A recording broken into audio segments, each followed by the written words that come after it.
This might just be the most embarrassing defeat in all my years here at Guernsey. Carabao Cup holders, 2 years in a row we've won it.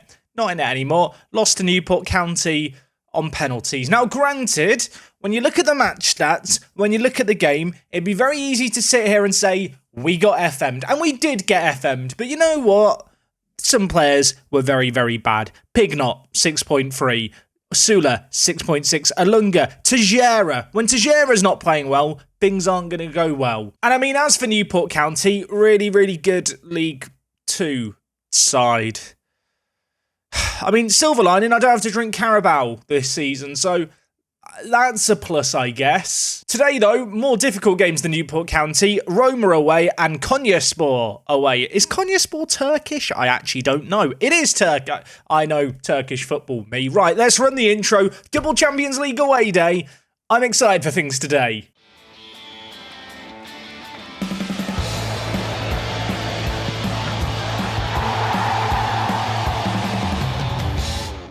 Yes, folks, how is it going? Welcome back to Part 2 Prem. Today is episode number 119, and like I've already alluded to, it is a double header of away days. So, rather than talk in loads of detail about what's going on, let's quickly get into the game since you last here. There hasn't been that many. In fact, outside the Carabao Cup game, we've played 2 matches, the first of which was a classic against Newcastle United. Wilford in this game got a 5.8. Yeah, it's probably his worst game in Guernsey colours, the goalkeeper. We lost 4-3. We were actually 2-0 down after 26 minutes. And when we went 2-0 down, I switched to the 3 at the back system. I brought on Sweeney on off the bench. I subbed off Chapman, who at this point must absolutely hate the fact he signed for us, because I'm always subbing him off. And when we switched to the 5 at the back, we did look better. Unfortunately, despite a heroic comeback, we couldn't ultimately get the win. A bizarre match, this one. There were 10 shots on target in the entire match. There were 7 goals. We did lose 4-3, but away from home against Newcastle,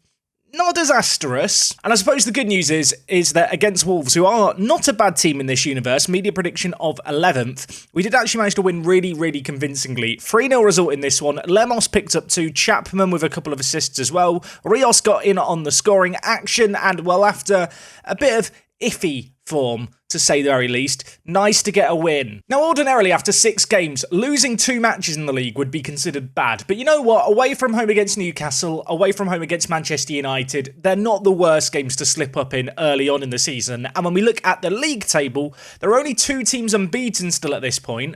One is Liverpool, who have drawn 2 games. The other is Arsenal, who have drawn 3 games. And bizarrely, despite what feels like a bad start to the season, we do still find ourselves in second. Just as a little reminder, going into this season, the media prediction was 8th. We have now just slipped down to 9th place. Ultimately, we are a team that possesses quality, and, well, the games against Newcastle and Manchester United, they're the 2 teams directly above us. If we want to leapfrog them, I would have loved to have won them. But it's early days, we're not going to panic just yet. So plan of attack for today, we're going to do the game against Roma, or Capitolene. Why do they have these nicknames? Sports Interactive always scream and shout when they get all the official licensing. When they lose the licensing for team names, they never talk about it, do they? But yes, plan of attack, we're going to do the game against Roma. I'm then going to go away. I'm going to play against Sunderland. I'm going to play against Middlesbrough. And in 3 weeks' time, we're going to come back to take on Konyaspor in Konya in Turkey. I went on holiday to Turkey many, many moons ago. Didn't see any football while I was there. But before that, we're going to go to a country I haven't visited yet. Somehow I've not been to Italy. I've been to lots of countries in Europe, never Italy. But today, it's the Stadio Olimpico. It is Roma away. It's not going to be an easy game. If you're wondering about their overall quality, they won Serie A a few years ago. Their key man is Jari Lanzi. Good news for us. He's injured, so that's one less thing to worry about. Besides Lanzi, though, they have got some other players here. Bianchi looks rather good. In fact, he looks really good. He's got 24 caps for Italy, so clearly he's not bad. And elsewhere, I did just spot a familiar face. Ryan Hunter, former Guernsey man. We sold him to Roma for £12 million. Last year, got 4 assists in 33. Of course, was a backup player for us. And today, Could be reunited with him. So for today's away day, we're heading to Roma, which I'm going to assume is in Rome. I mean, of all the places that I need to kind of go to, this should be one of the more obvious ones. And you might be sat there thinking, Jackie, if you've never been to Italy, how do you know where Rome is? Well, I have looked at maps before, but also Rome Total War. Did anyone play Rome Total War? It was always in the middle, wasn't it, of the map in Italy. So I know where Rome is because of that. And if you've never played Rome Total War, you are missing out. I have managed to find the stadium and, well, it's by the river. It looks nice on this view. How does it look on satellite view? It looks very, very green in and around the stadium. There is a smaller running track stadium next door. What else have we got going on here? The Fontana del Globo. Wonder what that is. I want to go find out. I guess it's just a globe, the globe fountain. I'll be honest, I was expecting something more impressive. Is anyone else underwhelmed? I will say lots of car parking, which we of course do appreciate here on away days. Also, just like the way the roads all run around the stadium, to be honest. I kind of want to go look at the athletics track first. I mean, it does have a bit of an amphitheatre kind of coliseum feel to it, doesn't it? The stone seats, the statues of just naked people all around the edge. Have to be careful how much I zoom in on these. Also, if they just got a rugby pitch in the middle, I assume there'd be football, but no, rugby. I don't want to be here anymore. Okay, I didn't actually check yet. What street view options do we have for the stadium? Okay, the answer is we have plenty. I want to take a look at it from the outside first. Okay, never mind. Let's go to the inside of the stadium because it's not a great view, is it? Oh, you know what? This is a better view. Someone has set up drone footage from above so we can enjoy the layout. I didn't realise Rome was so hilly. Did anyone else realise Rome was hilly? You got tennis courts over here. There's probably some other stuff going on over there. Swimming pool, diving boards. I'll tell you what, got every sport you could want. And the actual stadium itself, it looks nice, but it's got a running track. And we already know how I feel about running tracks. It does look massive as well, the stadium. What I will say is the seats aren't even coloured correctly for Roma. And also, you're a long, long way away from the action, aren't you, over here? If you are going to come to this stadium, pack your binoculars. Also, they do rugby here. I feel like rugby is the enemy of football, even though I do quite enjoy rugby. What do I think? I mean, it's the first time we've seen rugby, or even hints at rugby, in an away day all series, which I'm kind of surprised it's taken this long. The stadium itself is nice. I like how airy it is as well. I like the fact you can kind of see through, but I hate the running track. I know they're blue because it's Italy, you know, now I'm realising it's blue because of Italy, but the fact that Roma play here and they have to use blue seats, I don't like it. Like, don't get me wrong, I understand it, but I think if you're going for an away day to a football club, there's a minimum expectation the seats match the team's actual colours. Maybe Roma should play in blue. It's probably not going to go down as a good idea, is it? I know I pointed out the tennis courts earlier. Why are there so many tennis courts? Is this like the equivalent of Wimbledon, but in Italy, with this many? It must be. There's no reason you'd have this many tennis courts with so many seats. And then you got the diving boards and stuff. I mean, we've not had diving boards before, I suppose. Oh, I don't know how I feel about this away day. I feel like this fountain really set the tone for the whole away day. It's a cool stadium. It's in a cool location, but there's just so many little things I don't really like about it that are all adding up. Right, you know what? I've probably offended the whole of Italy by just insulting their national stadium. The Stadio Olimpico, I think it was better than the stadium in Austria. Oh, what do I give it? I don't want to offend people, but I have to be honest to my heart. 6.5 out of 10. That's not going to go down well with the viewers. Was anyone else underwhelmed by that away day? I don't know. Answers on a postcard. We're going to get into this game here, though. This is the team we're going with for today's game. It is a pretty much full-strength 11 with one incy-wincy exception. Danny Archer, you know, the record-signing right-back who got injured. He has passed a fitness test, but only for 45 minutes. I don't feel safe starting him in this game. He's the kind of player who I might bring on halfway through the game to build up match fitness. Has also just dawned on me, I can fill the bench with a few more players. I'll do that. I'll see you in game in a mo for all the fancy Champions League graphics. I say that, I realise Alanis isn't starting this game. That isn't a mistake. Some people might have spotted that. I am going to be playing Diallo out on the left. He's had a good start to the season. And then Cadman's going to play up front. Cadman has had a few good appearances in the Premier League when I've played him as a striker. I want to see how he could do in the Champions League in this role. Now, sadly, I don't play the Champions League music in my videos just because even though It should theoretically be fine. I have been caught out by weird copyright stuff in the past, and I know some FIFA YouTubers, for example, have had issues where the Bundesliga have kind of copyright striked videos for showing the team layout graphics at the start of matches, and whilst Football Manager isn't quite that realistic, where I feel like automatic detection would catch it, I don't want to risk it. But I hope every time we do a Champions League game, you are humming the Champions League theme tune in your head. If you're not, you are missing out on half the experience. Anyway, we're here, we're away. This is going to be a tricky game. Roma do have some real quality. Have they got Hunter at right back? They have got Hunter on the pitch at right back. Our former man. Don't know how I feel about the fact we're coming up against him. I feel like he wasn't ever that good for us. Occasionally made good cameos on off the bench, but as is the way with football and Football Manager, since I've sold him to them, he's probably going to have a really good game against us here. Anyway, we have got a chance early on, and in fact, it's Diallo getting in behind Hunter, and it's Diallo hitting the post. Happens all the time. It's not even a joke at this point. At first, when I accused Diallo of hitting the post more than scoring, it was kind of meant more in jest. The more I kind of paid attention to it, the more I'm beginning to believe there is genuinely a chance he's hit the woodwork more than he's scored for me. It's absolutely mad. It's a good opportunity that we've wasted, but I suppose silver linings, let's look at it. We are creating stuff in this game, and we are going to need to do that if we want to win this game. Away from home, don't know if I back us to necessarily keep a clean sheet. I am sticking with the 4 at the back for this game today, just because I want to try and be brave in the Champions League.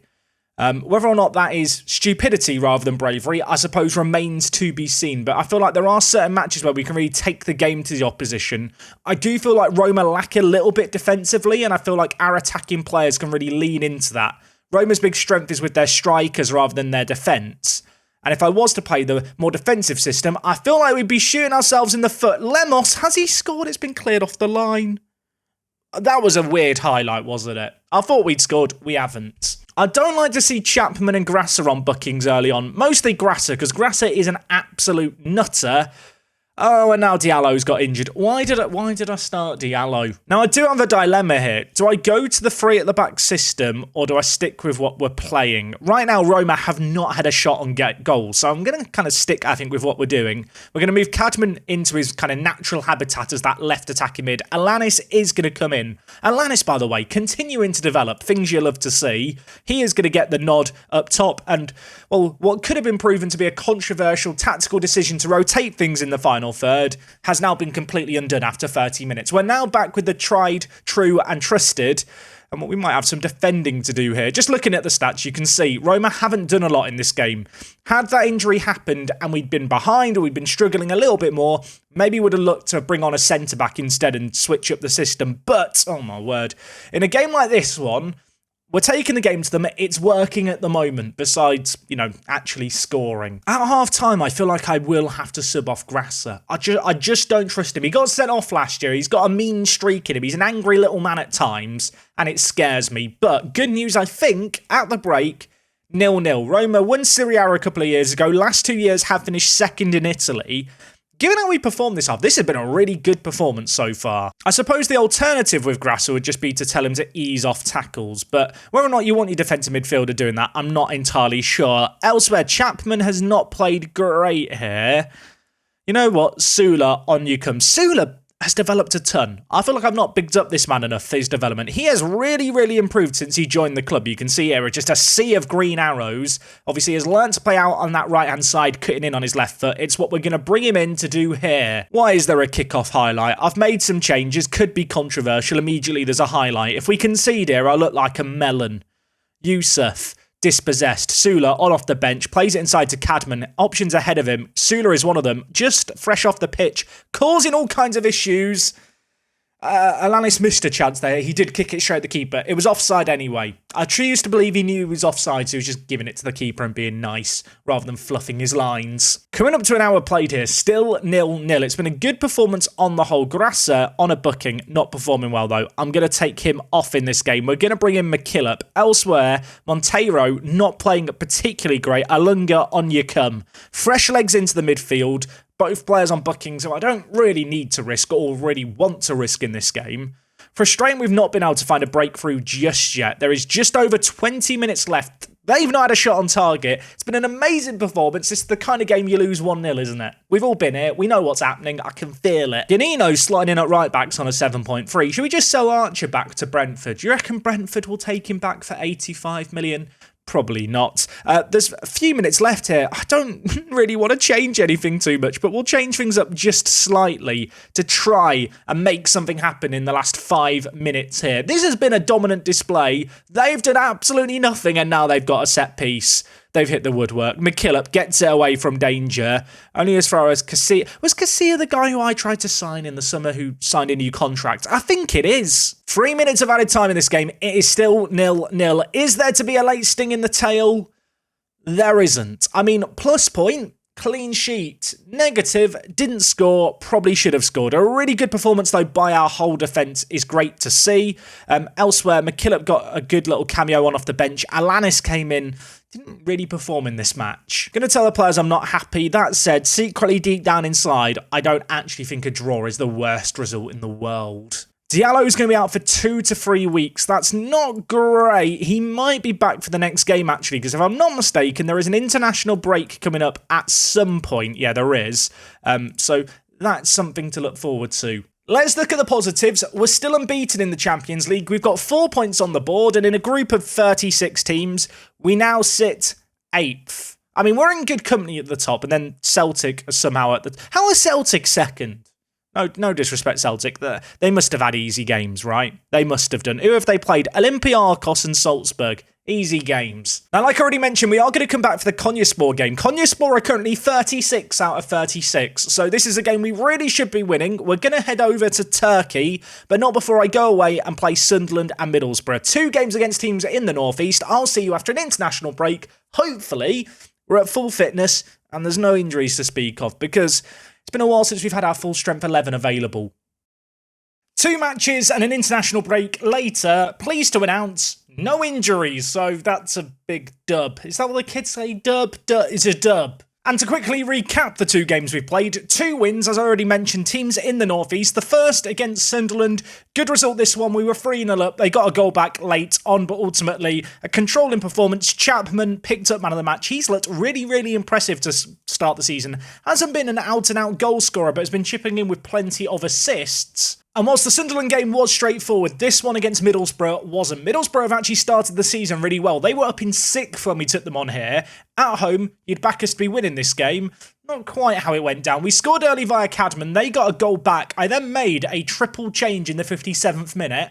2 minutes later, they made it 2-1. From there, though, we did fight back. Monteiro got sent off in this game, so that was a little bit of a nervy moment, but we scored despite being a man down. We held on, and ultimately we got a 4-2 win. Cadman with a couple of goals elsewhere. Alanis came on off the bench to have a real impact in this game. He picked up 2 goals. Lemos actually got man of the match off the bench. Criticised him last episode for his starts to the season. He got 2 assists in this game here. Suddenly, when you look at his stats in the league to start the season, seems like he's actually doing okay. And in terms of how the Premier League is looking, you can see things here. Both Arsenal and Liverpool still unbeaten, but they both drew their most recent game. So we're in a bizarre situation where we are now joint top of the league despite not feeling all that convincing with how we're playing. We've conceded 10 goals in 8, the silver lining. We've scored 22 goals, which is the most in the league. And well, as we head into this game against Konyaspor, I'm expecting the goals to continue to flow. This Turkish club, not a bad team by any means. You can see here, they've got some decent facilities, some decent reputation.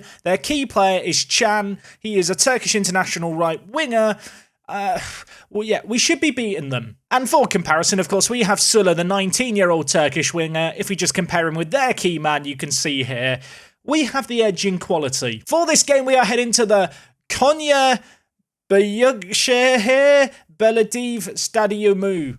It's not how it's said, is it? Poor pitch condition, apparently. 37,000 seater. I have no idea how much of Turkey's on Google Street View. Let's go find out together. So for today's game, we're heading to Konya. I didn't know where Konya was on a map, but good news, it's slap bang in the middle of Turkey, and it's one of the biggest cities from the looks of things. With not a whole lot in the way of green patches, this should make finding the stadium easy. I say that. I found a square bit of grass. This isn't the stadium. It's not the stadium. I mean, surely the stadium is going to be easy to spot here amongst all the roofs and stuff. Look for a square patch of grass. Scream when you've seen it. Good news, I found the stadium, and I've got to say, from the roof, it looks very, very pretty. Is it just? It looks very, very pretty. Satisfying kind of pathing around. And is this a car?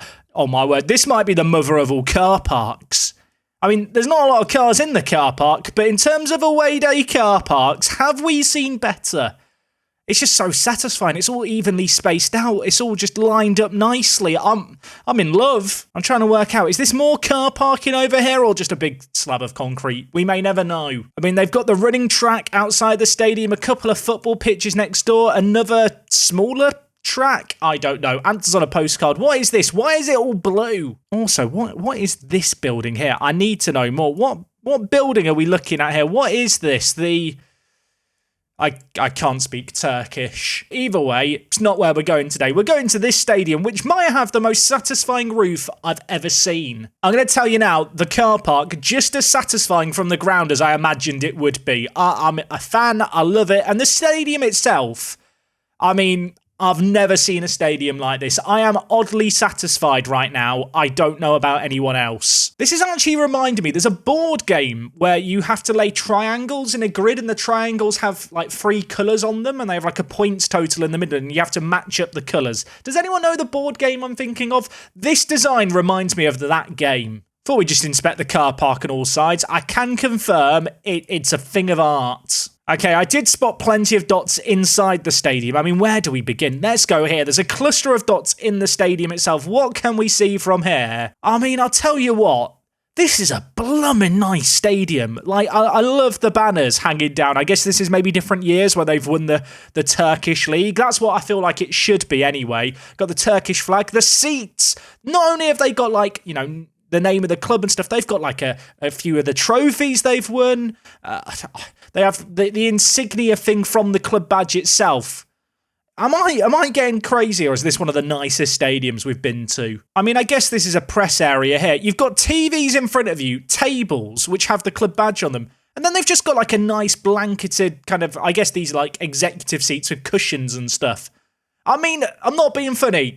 How do I get a seat here to watch a game of football? Because this just seems like heavenly. Here is the stadium on match day. I mean, it feels intimidating. There's a few empty seats, but you know what? It could be way before kickoff. The stadium, I absolutely love it. I love the design from the outside. The roof looks cool. I love all the banners hanging around the edge. I even love the floodlights, so they've just kind of got them around the roof on either side. Am I an easy man to please? Also, is that the biggest bench you've ever seen? Like, how many subs are you having here? Like 20? I don't think it's hyperbolic to say that this Konyaspor stadium might be my favourite stadium inside the stadium we've been to. Like, it looks just wicked. The only downside, not a load of stuff going on the outside besides the car park and the mystery building and the running tracks. But I don't like running tracks. I don't like running. Are all stadiums in Turkey like this, or is this one of the nicer stadiums? I don't know. Either way, I have to give this an away day score. The stadium itself, for me, it could be a 10 out of 10. I love the aesthetic, I love the feel, but not everything on the outside is, you know, super top notch. There's no bungee jumping. What do I give it? The Konya Büyükşehir Belediye Stadyumu, not said that correctly at all. I think this might be one of my favourite stadiums for the stadium itself. Outside a little lacking, but don't knock it. I think 8 out of 10. I think that is a very 8.25 out of 10. You know what? Deserves an extra quarter, I've decided. Now that I've finished complimenting their stadium, it's time to absolutely batter them. I hope. And I say I hope because when we look ahead to our upcoming games, Atleti away is not going to be easy, Bayern's not going to be easy, Porto, Leipzig, Lyon, none of those are fun games. We started off with some of the easier matches I think we're going to have. This one here has to be marked as one of the games we have to win. They've been battered in their first 2 games. We need a win here. Now, like I already mentioned, no injuries to speak of going into this game, so we are pretty much at full strength. Of course, Monteiro is going to be suspended for a few league games after his sending off against Middlesbrough, so he will get the appearance here. You can see lots of green happy arrows between all our players, which is nice to see. You might have spotted it. Last game, I didn't play Gianfi against Roma. That was a little bit of rotation. He'd had a few games where he'd been a bit meh. Had an okay game recently, though. Obviously, the 21-year-old continuing to develop really, really well. It's weird, actually. You think of players like Giamfi, and it feels like he's been here forever. This is only his 4th season, but he's been such a mainstay of the first team at this point and has just continued to develop really well. Elsewhere, I mentioned Chapman and his assists. We're going to need them. Lemos had a slow start to the season, but has looked good. Alanis, on the other hand, yet to score in the Champions League, yet to really turn up for a Champions League game. Hopefully today's going to be the day. I'm not sure if these Champions League intros will ever get old. Obviously, the stadium in-game doesn't quite match the stadium in real life, but, I mean, we've seen a lot worse attempts to replicate things. The Champions League banners in the middle, the Champions League sponsorship things, it just feels like an occasion. I know people sometimes laugh when Sports Interactive go, hey, we've got this licence or that licence. With the Champions League stuff, it is cool. I'd love to be in a situation where we can maybe mod in, like, the Premier League stuff, a bit like the Champions League stuff. Imagine that, you could have the proper Premier League trophy, have the Premier League banner in the middle. I don't know. Maybe that's a pipe dream that I have. I just think it'd be really, really cool, even if the licenses for the Premier League can't be gotten, if we could have it all look sexy in-game. And well, speaking of sexy, our play there was anything but. Awful play out from the back, but good news for us, we have won back the ball here. We are, by the way, playing in our new white away kit for this season, which is very exciting. Half a chance here as the ball's bounced around. It falls to Alanis on his left foot, hits it over the bar. I do often get asked about the kits. Where do I get them from? I actually have a viewer, Whitey, who makes all the kits for me. He sends them through to me ahead of the new season without fail. We always get them in. And yeah, this year's away kit, I'm a big fan of. We don't often get to see our away kit, so embrace this. Yeah, hopefully it's going to bring us luck or something. That would be nice. I say luck. We don't need luck here. We should have the quality to dispatch of this team. And of course, Archer back in at right back for this match. I'm hoping he's going to have a good start here. We've signed him for £85 million to play right back. To be fair to him, 2 assists already this season. So I don't know if a right back can ever live up to the price tag that we've given him, but I mean, he's doing an okay job so far. And while speaking of the devil, here he is on the far side, whipping it in. Alanis goes down in a heap. Referee gives the penalty. Gonna check VAR. You have to imagine this is going to be given. Alanis looked clean through. He got hacked down.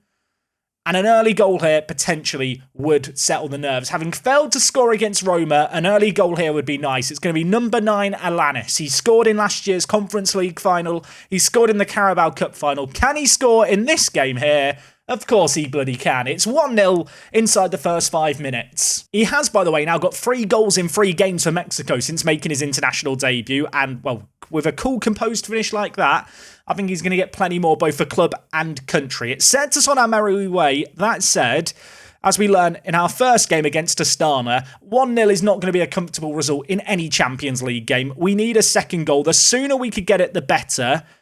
Konyaspor here, a team that have struggled towards the bottom of the Champions League standings. With that in mind, I want to take the game to them, and oh my word, Archer, shot from range, keeper parries it wide. I might have got a little bit carried away with that Archer effort, but I mean, if it had gone in, I would have stood up and applauded or something. It was that good. Unfortunately for us, keeper was up to the challenge, and they are going to deal with the corner.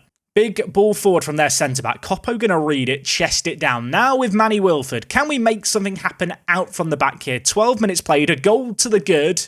Would love to get a second goal sooner rather than later. Potentially a chance here. Grasser stepping out with the ball. Looks to pick out Cadman. Does so. Cadman heads it inside to Alanis, who pulls the trigger from range. Saw the keeper off the line. Was not far over. Set piece here, Monteiro going to whip it in towards Rios, headed away from danger, but only as far as Rios, who appears from absolutely nowhere there to pick up the ball. Proof that he is a time traveller yet again. He's always in the right place for the ball. Can we maintain some pressure? Plenty of men committed to the attack from the initial corner. Rios spreads it wide to Archer, the right back, hits it on the volley in. Chapman can't win his header, but we're going to continue to battle away. Grasser picks it up, back with Archer, who's already put in one cross, which led to that penalty being conceded. He has looked very dangerous out on that far side. Plenty of space for him to operate in.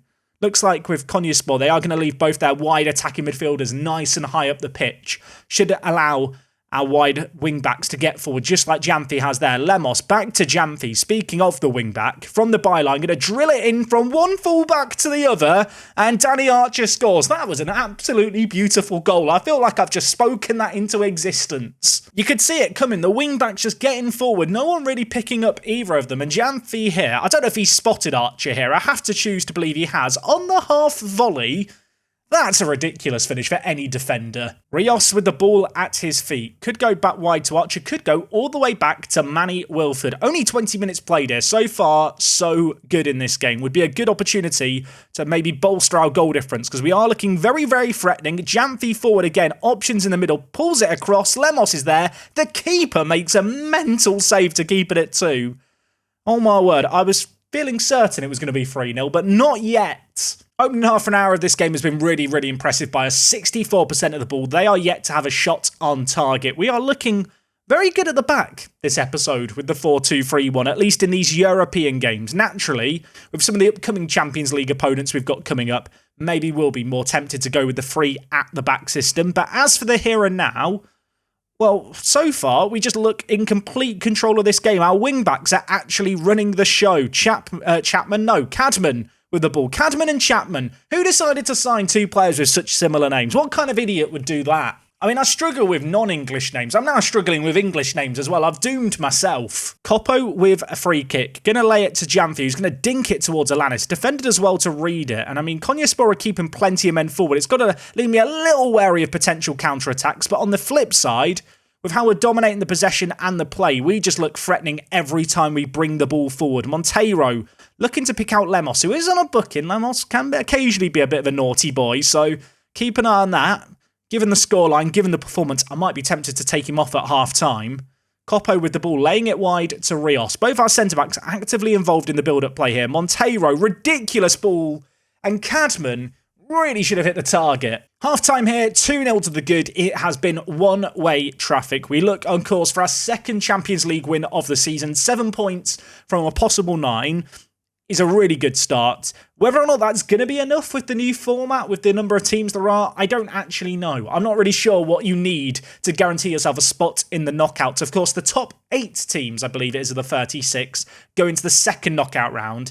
And then I assume it's the next 16 teams go into the knockouts. I'm not sure. If anyone wants to tell me how many points I should be aiming for, be appreciated, because I have not a clue. Monteiro corner. Can we make something happen here? 5 minutes into the half, whipped towards the near post, headed away, but only as far as Archer. I mean, he's already scored 1 from range, and oh my, he could have had a hat-trick of long shots this game. He's just hit the crossbar. 10 minutes into this half, I'm going to use it as a chance to rotate things around. I'm going to bring in Sula. I'm actually going to swap him with Chapman, so he's cutting in on his left foot. Elsewhere, going to bring in Big Knot to play as the shadow striker. In the midfield, we've not been exactly amazing this game. Rios hasn't had the craziest of games either, so you know what? Craig Sweeney, come on for some game time. Sweeney, by the way, showing some really promising development. I don't want to big him up too soon here, the centre-back, but he's got quicker, which is good to see. His mentals are looking good.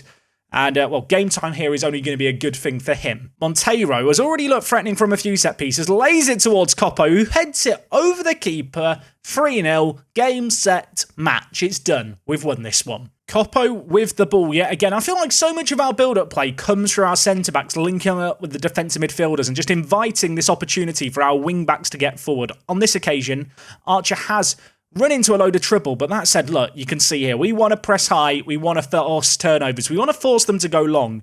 Some of the defenders we've got, you expect us to win every ball that comes down when it goes up in the air like that, and we'll win the ball we have. Cadman trying to dink it towards Alanis. Sula's there, lays it Grasser, Big Knot, chance here, Tyree scores.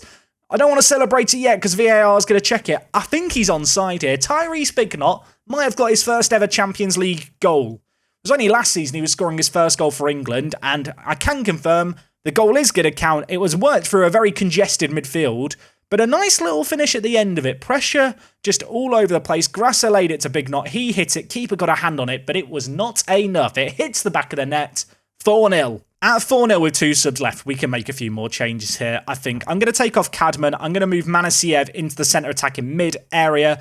Elsewhere in the team, you know what? McKillop on for Grasser. And while we're here, we're just going to slow the tempo down, shorten the passing. Let's just chill out a little bit now. A few minutes left here. Since we slowed down the tempo and the passing, not a great deal happening. But given the fact, unlike last year in the Conference League, I can't really afford to rotate the team so heavily in the Champions League. Just a bit of game management is going to be important, as it's a performance like this. 4-0 it finishes. Jamfi got a 9.0 from left wing back we were talking about in pre-game, and well, he showed up big time for us here. With that 4-0 win, we are up into 5th place. Like I mentioned, the top 8 teams do automatically make it through to the next kind of stage, second round. However, knowing that our upcoming games do include games against the likes of Atleti and Bayern, probably shouldn't get too carried away just yet. And while speaking of upcoming games, you can see here our upcoming run of games. The month of November is absolutely brutal. We have got an away game against Atleti on the horizon. I don't think I'm going to do that in an episode. I expect we'll play Atleti again in the near future,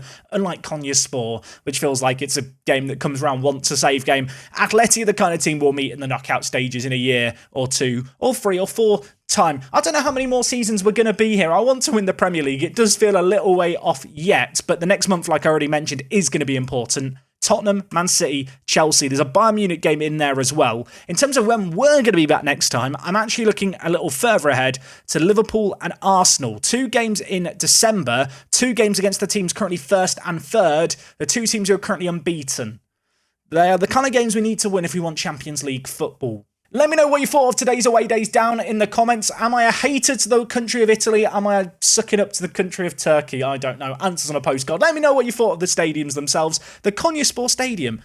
I don't know. Maybe it's just me. Just look really, really cool all around. Take it easy. Have a lovely rest of your Tuesday. We will be back tomorrow with more Park to Prem action. And until then, it is me, Jack, and I'll see you on the next one. I'm out.